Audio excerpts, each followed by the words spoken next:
अरे तता बैला रेंग तो अरे तता बैला रेंग तो गली गांव में चर्चा उड़ा डारे गुरु घासी गलियार बैला लरेगा डारे।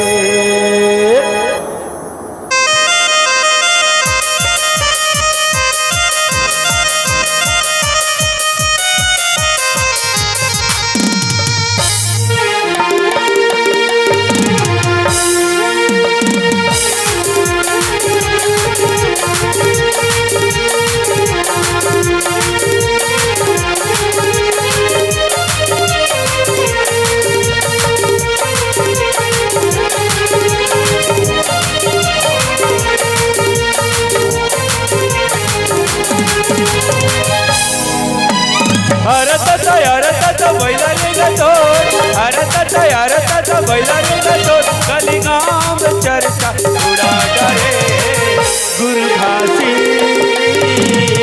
गलियार बैला लगा डारे बाबा घासी सोए समाज लगा डारे।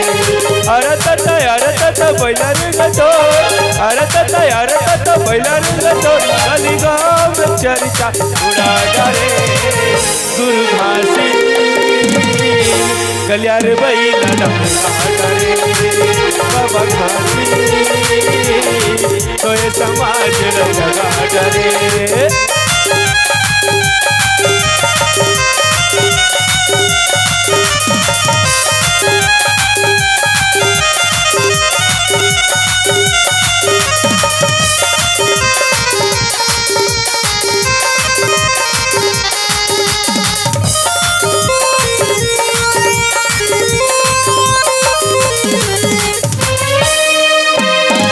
नाम के भी झलाबों के बाबा गाँव गाँव में बकरा डारे जगह जगह माल के समाधि सच के खंभा खड़ा डारे।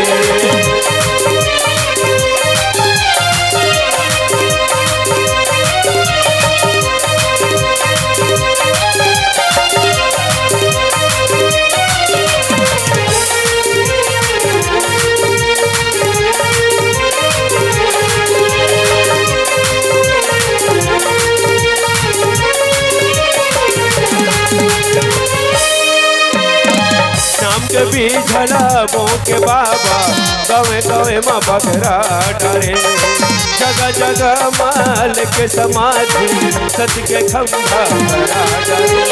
लहर लहर लहरावत झंडा लहर लहर लहरावत झंडा जग में नाम कमा डारे गुरु घासी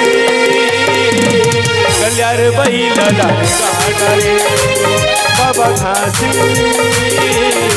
सोए समाज लगा डारे।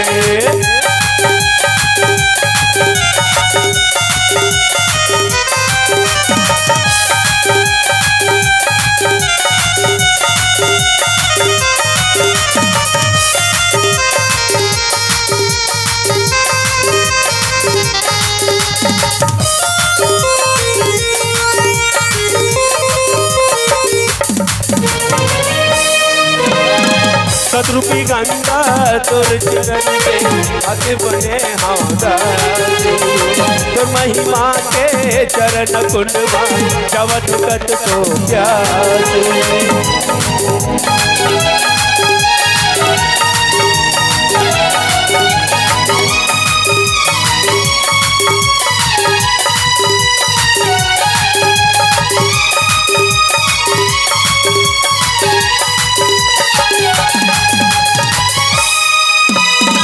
सतरूपी गंगा तोर चरण के आके बने हौदासी तोर महिमा के चरण कुंडवा जवत कत तो प्यासी।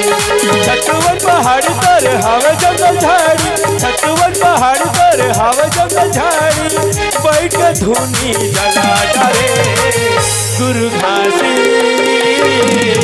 कल्याण बैलाला गाडा रे बाबा घासी तोय समाज गाडा रे अरे तता बैला रे गतो अरे तता बैला रे गतो गली गाम चर्चा उड़ा रे गुरु घासी कल्याण बैलाला गाडा रे बाबा घासी तोय समाज गाडा रे कल्याण बैलाला गाडा रे तोय समाज गाडा रे कल्याण बैलाला गाडा रे कल्याण बैलाला गाडा रे तोय समाज गाडा रे कल्याण बैलाला गाडा रे तोय समाज गाडा रे कल्याण बैलाला गाडा रे तोय समाज गाडा रे। परम पूज्य घासीदास बाबा की जय।